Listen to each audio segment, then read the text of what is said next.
Good morning, dear friends. How are you? I welcome you all to my Institute English Cosmos.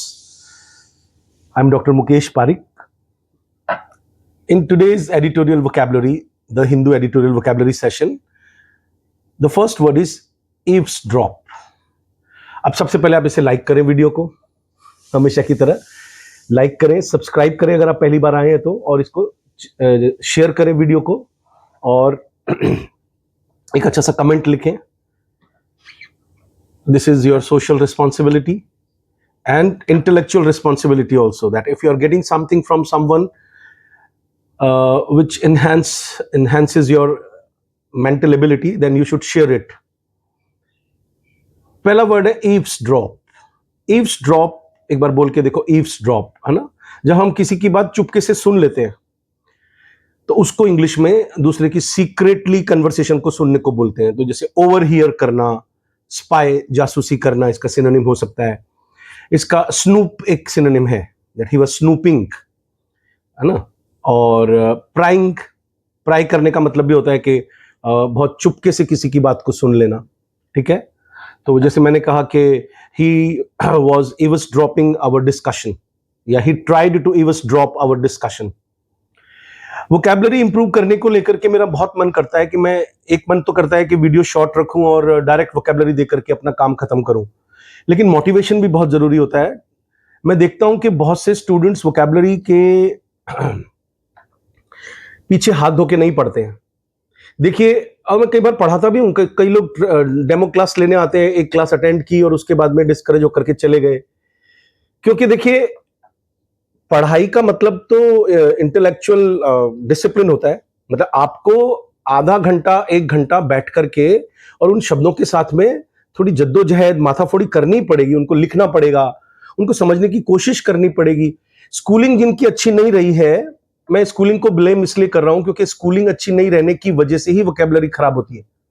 अगर कोई अच्छा teacher है और उसने बहुत सिनोनिम्स दिए हो, लगातार होमवर्क चेक करता रहा हो, घर में रीडिंग का माहौल रहा हो, सब लोगों को एकदम से कमाई करने की लगी हुई है कि फटाफट जॉब लग जाए, लेकिन कोई भी अपने स्किल इंप्रूव करना नहीं चाहता है. तो एक मेरा रिक्वेस्ट है आप सबसे कि हमारा कहना माने आप लोग, और आपका एक दिन में वोकैबुलरी कभी इंप्रूव नहीं होगा. आप थोड़ा सा इसको टाइम देना स्टार्ट करें.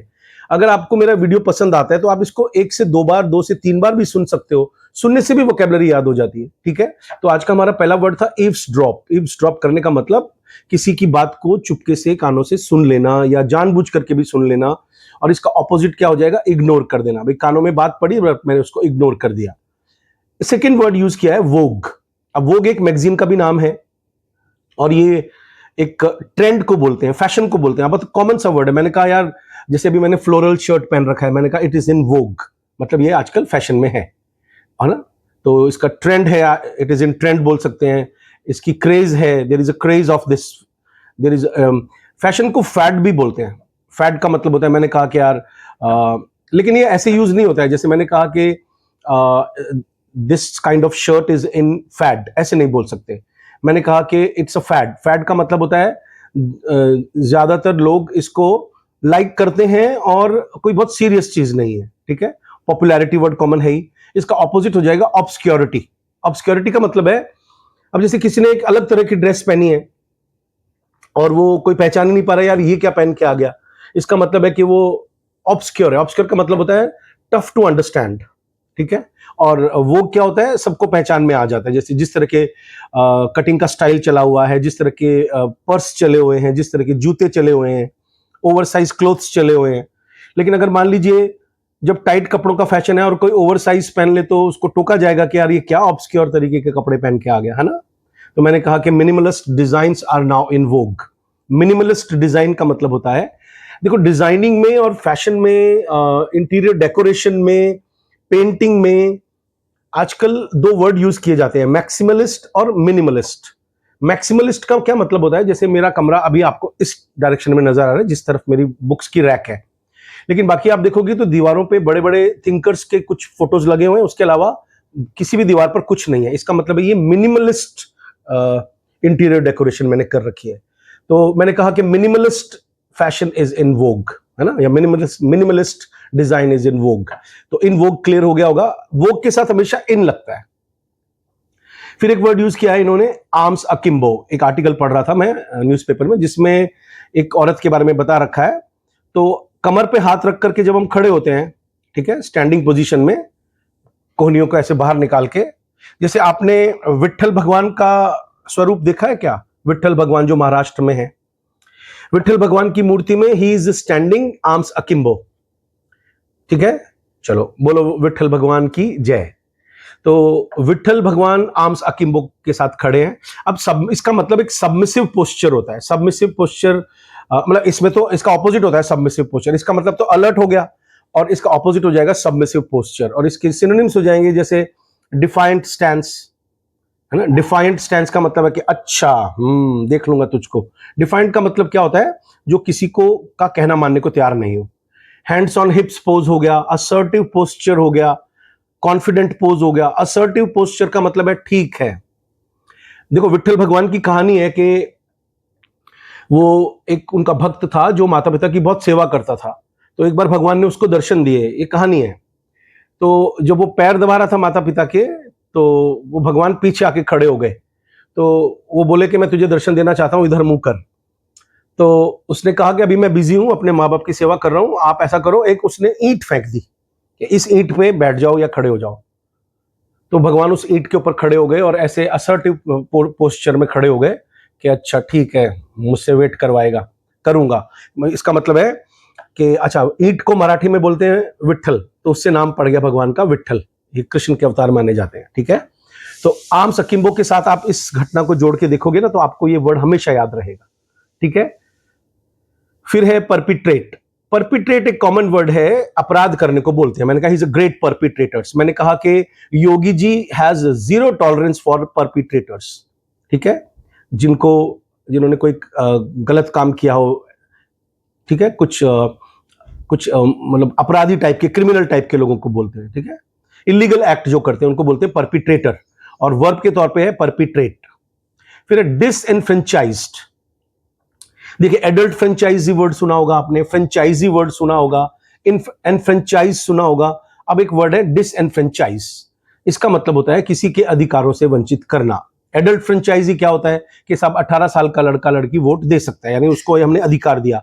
अब अगर हम इसमें आगे डिस लगा दे तो इसका मतलब है उसको उस अधिकार से वंचित कर देना। अब somebody who has been devoid of his rights, इसका मतलब है कि उसको हमने मार्जिनलाइज कर दिया, उसको दूर खड़ा कर दिया, हाशिए के ऊपर एक्सक्लूड कर दिया। वो एक डिसएम्पावर्ड बंदा है, वो एलियनेटेड है, मतलब हमारे में शामिल नहीं है ना, वो ऑप्रेस्ड है, दलित है।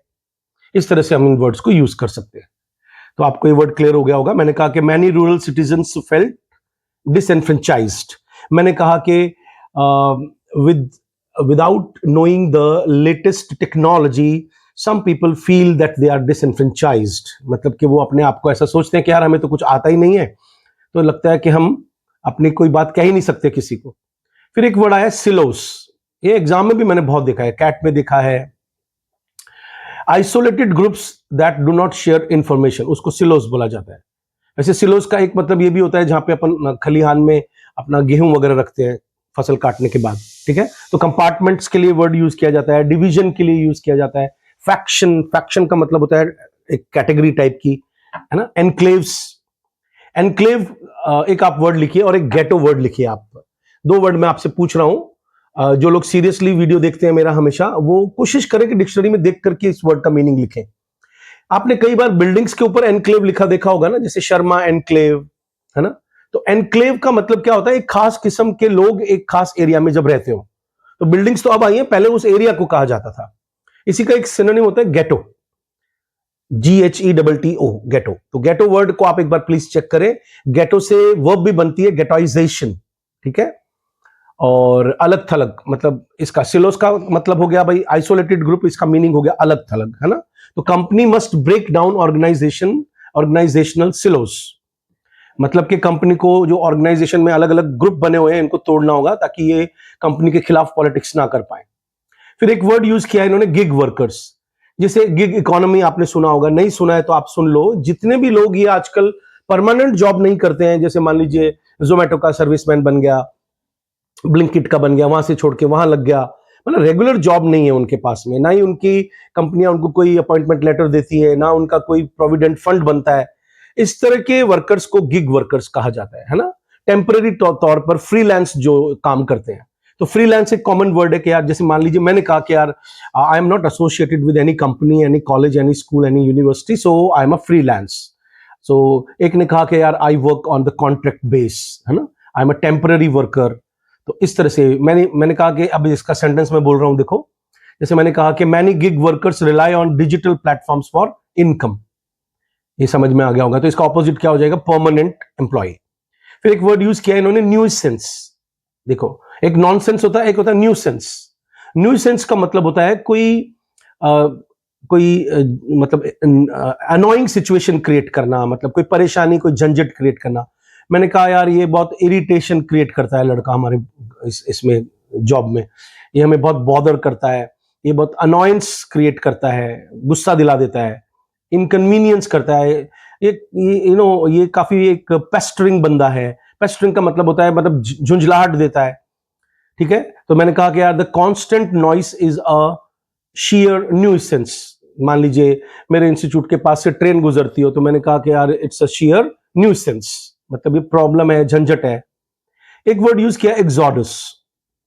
अब आपने देखा होगा कि एग्जॉडस का मतलब क्या होता है?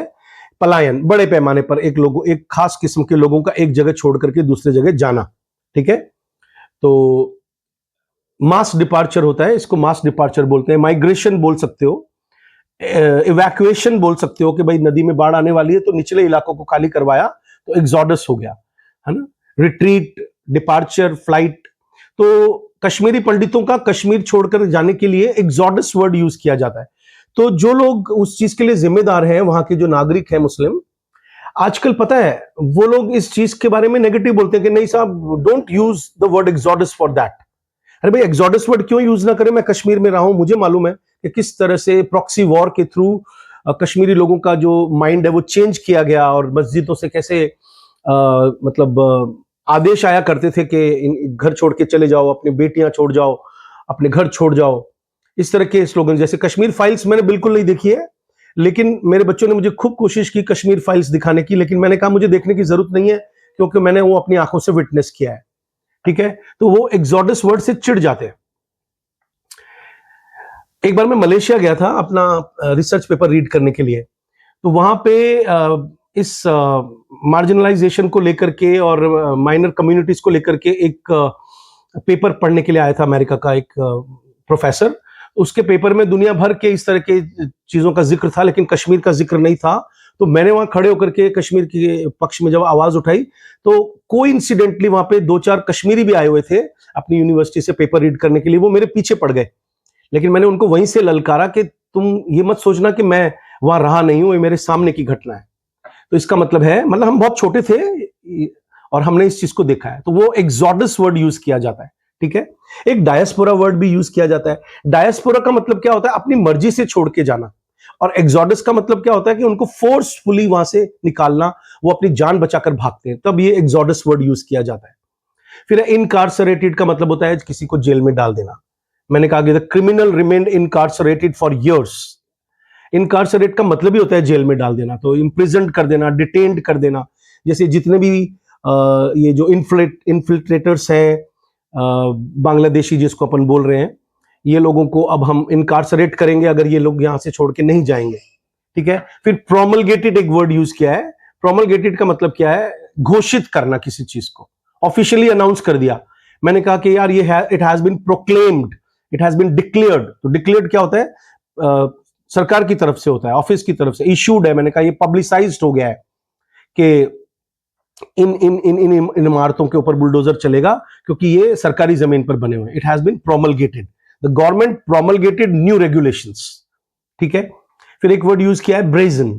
ब्रेजन का मतलब होता है एक बेशर्म किस्म का आदमी, बिल्कुल ढीठ, कि जैसे 50 साल का आदमी कॉकरोच पार्टी के जो कल प्रदर्शन हुआ था उसमें आके खड़ा हो गया और बोला मैं भी जेंजी। तो उससे पूछो कि तू जेंजी कैसे हो गया, तुझे क्या लेना देना, बच्चों को प्रदर्शन करने दो आराम से, है कि नहीं। शेमलेस, ऑडेशियस वर्ड बहुत यूज किया जाता है। ऑडेशियस का मतलब क्या होता है? थोड़ा सा दुस्साहसी। देखिए, एक होता है साहस, दैट इज पॉजिटिव, एक दुस्साहस होता है जैसे हमारे राजस्थान यूनिवर्सिटी में एक बार एक लड़की जब चुनाव में खड़ी हुई तो उसने भीड़ के एंथुसियाज्म में आकर के उछल करके प्रोफेसर को चांटा मारा। अब कोई भी गिला शिकवा रहा होगा, लेकिन टीचर को चांटा मारना कहां तक उचित है? तो और उसके बाद वो चुनाव भी जीत गई। तो इसको हम बोलते हैं कि यार वो बड़ी ऑडेशियस लड़की थी, यानी कि दुस्साहसी थी। हालांकि अब इसको हिम्मती भी कह सकते हो, लेकिन वो इम्प्यूडेंट से रिलेटेड है। इम्प्यूडेंट मतलब होता है बदतमीज, जो तहजीब का ध्यान नहीं रखे, है ना। इंसॉलेंट बोलते हैं, ये सारे वर्ड एग्जाम में आते हैं। अनअबैश्ड, मैंने कहा कि he was looking into my eyes unabashedly, बेशरम होकर के मेरी आंखों में झांक रहा था। वो थोड़ा बदतमीज है, इम्प्यूडेंट है। कुछ बच्चे होते हैं, कुछ बड़े भी होते हैं, है ना। तो इसका ऑपोजिट क्या हो जाएगा? मॉडेस्ट। फिर आया एक वर्ड इक्वानिमिटी। इक्वानिमिटी का मतलब क्या होता है? एक बैलेंस माइंड का। ये कुछ दिन पहले भी मैंने वर्ड डिस्कस किया था। आप किसी प्रेशर में नहीं आ रहे हो, बिल्कुल शांत हो आप, ठीक है। आपका जो दिमाग है उसमें कोई एजिटेशन नहीं है, तो इसका ऑपोजिट एजिटेशन हो जाएगा। Composer is a very man of composer, calm and composed man. Serenity, serene atmosphere है, चारों तरफ पक्षी चहचहा रहे हैं, कोई शोर शराबा नहीं है। पॉइज बोलते हैं, पॉइज। मैंने कहा कि जैसे कोई एक बहुत अच्छे सज्जन चल के आ रहे हैं और कोई मतलब जल्दबाजी नहीं दिख रही है उनकी चाल के अंदर, तो मैं बोले कि यार ही वॉक्स विद पॉइज, है ना। ट्रैंक्विलिटी, दिमाग बिल्कुल शांत है। देखिए अध्यात्म में, अध्यात्म का मतलब समझते हैं ना, जो स्पिरिचुअल लोग होते हैं, जब उनको ये बात पता चल जाती है कि मैं एक हिंदुइज्म के पॉइंट ऑफ व्यू से बात कर रहा हूं कि मैं एक आत्मा हूं और मैं शरीर बदलता रहता हूं, और मेरे कर्मों के हिसाब से जो मुझे मालूम भी नहीं है कई बार कि मैंने क्या क्या किया होगा, तो जो कुछ आ रहा है वो मेरे कर्मों का लेखा जोखा है। तो उसको ये पता चलता है कि भाई जो कुछ होगा वो मेरे लिए होगा ही होगा, तो मैं क्यों चिंता करूं, मैं बस अपना काम करता रहूं, जो कि गीता का मैसेज भी है। तो वो बिल्कुल ट्रैंक्विल स्टेट में रहेगा, इक्वानिमिटी रहेगी उसकी माइंड पर। उसको ना तो किसी चीज के पाने का बहुत खुशी होगी, ना कुछ खो जाने का दुख रहेगा, लेकिन वो काम जरूर करेगा। इसका मतलब ये नहीं कि वो लेजी हो जाएगा। ये एक इक्वानिमिटी का, ट्रैंक्विलिटी का, सेल्फ पोजेशन का, कंपोजर का, कामनेस का, सीरेनिटी ऑफ माइंड का एक बहुत बड़ा उदाहरण है। तो मैंने कहा कि she handled the crisis with remarkable equanimity. आपकी उम्र के बच्चे भी आपने कई बार देखा होगा विचलित नहीं होते हैं। एक होता है ना, मैं एकदम फेल हो गया तुरंत आत्महत्या कर रहा है। एक सोच रहा है कि ठीक है, अपनी गलती मान रहा होगा कि यार मेरी से कुछ गलती हो गई, चलो दोबारा करेंगे। बच्चों को मेरे मामा जी है ना, एक सेंटेंस बोलते थे। एक बार उनकी जॉब चली गई थी, तो मैंने देखा कि हालांकि वो बड़े अमीर थे, उनकी जमीन जायदाद थी बहुत सारी, लेकिन हम छुट्टियां मनाने गए हुए थे, तो मैंने वो स्लोगन पहली बार सुना। तो किसी ने उनसे पूछा कि भाई तेरी नौकरी चली गई, अब क्या करेगा? बोले कि छोड़ देनी नौकरी, बेच देनी बंदूक, फिर करेंगे नौकरी, फिर लाएंगे बंदूक। एक पुरानी कहावत है। इसका मतलब है कि क्या हो गया अगर ऐसा हो गया तो मुझे तो खुद अब ये बात इस एज में आकर के समझ में आ रही है कि लाइफ में चीजें होती रहती हैं। आपको अपने स्टेट का जो माइंड का जो स्टेट है, कामनेस है, वो नहीं छोड़ना चाहिए। एग्जाम में भी हमें बिल्कुल काम होकर के अपनी परीक्षा देनी चाहिए। हमें एजुकेशन भी बहुत काम और कंपोजर के साथ लेनी चाहिए। तो मुझे लगता है आपको ये वर्ड समझ में आ गया होगा। फिर एक वर्ड है मिफ्ट, थोड़ा सा नाराज हो जाना, थोड़ा सा गुस्सा हो जाना, इरिटेटेड, है ना, खिन्न हो जाना। कि आज मान लीजिए बार बार लाइट जा रही हो, और मैंने कहा कि यार दिस लोड शेडिंग, इंग्लिश में लाइट जाने को या कटौती करने को बिजली की, ये हम लोग इंग्लिश में लोड शेडिंग बोलते हैं। मैंने कहा कि it has miffed me, vexed me, vexed मतलब गुस्सा दिला दिया, it has peeved me, it has displeased me. तो he was miffed when his idea was ignored. होता है ना, जैसे मैंने कल एक वीडियो देखा था जिसमें एक उद्घाटन चल रहा है, एक ग्रुप खड़ा है औरतों का और आदमियों का, कोई स्कूल होगा या कॉलेज होगा। तो मोमबत्ती जलाने को लेकर के एक औरत अपना हाथ आगे बढ़ा रही, भाई अब मोमबत्ती मैं लूंगी, मैं जलाऊंगी दिया। तो वो औरत क्या करती है, उसको मोमबत्ती ना दे करके उसके आगे खड़े किसी सज्जन को देना चाहती है। तो वो उसको जब मोमबत्ती देती है, तो वो जो लेने की कोशिश करी थी वो वहां से मिफ्ट होकर के चली जाती है, बिना कुछ कहे ऐसे मुंह करके निकल जाती है। तो मिफ्ट का मतलब समझ में आया होगा, नाराज हो जाना। फिर दो वर्ड आए, डायूर्नल और नॉक्टर्नल। तो डायूर्नल का मतलब होता है डे टाइम में होने वाली घटनाएं, ठीक है। जैसे कुछ जानवर होते हैं ना, वो नॉक्टर्नल होते हैं। नॉक्टर्नल का मतलब है रात को एक्टिव होते हैं, और बाकी के जानवर जैसे डायूर्नल होते हैं। तो इनको हमारी हिंदी में बोलते हैं, दिन वालों को बोलते हैं दिवाचर और रात वालों को बोलते हैं निशाचर। तो निशाचर का मतलब क्या होता है, वो रात को एक्टिव होते हैं। तो हमारे यहाँ निशाचर राक्षसों को भी कहा जाता है। तो अगर आप रात को पढ़ते हो, रात को ही खाना खाते हो, रात को ही जोमेटो से कुछ मंगा रहे हो, तो आप अंदाजा लगा लेना आप नॉकटर्नल हो कि डायूर्नल हो। और डे टाइम में क्योंकि सूरज की रोशनी रहती है और हमारे अंदर के जो सारे अंग हैं, बॉडी पार्ट्स हैं, वो एक्टिव रहते हैं और अपने हार्मोन्स अच्छी तरह से सीक्रेट कर रहे होते हैं, तो इसका मतलब है कि वो टाइम हमारे लिए ज्यादा अच्छा माना जाता है बॉडी के लिए। तो डायूर्नल रहना ज्यादा बेटर है बजाय के नॉकटर्नल रहने के। लेकिन नॉकटर्नल के लिए भी अच्छा वर्ड है कि इंसान नॉकटर्नल कब होता है। ऐसे कहा जाता है कि विद्यार्थी, भोगी और योगी ये नॉकटर्नल होते हैं। भोगी का मतलब है जिसको बहुत ज्यादा सेक्सुअल डिजायर है, वो रात भर सेक्स करेगा, तो उसके लिए वर्ड यूज किया जाता है कि भाई वो नॉकटर्नल है।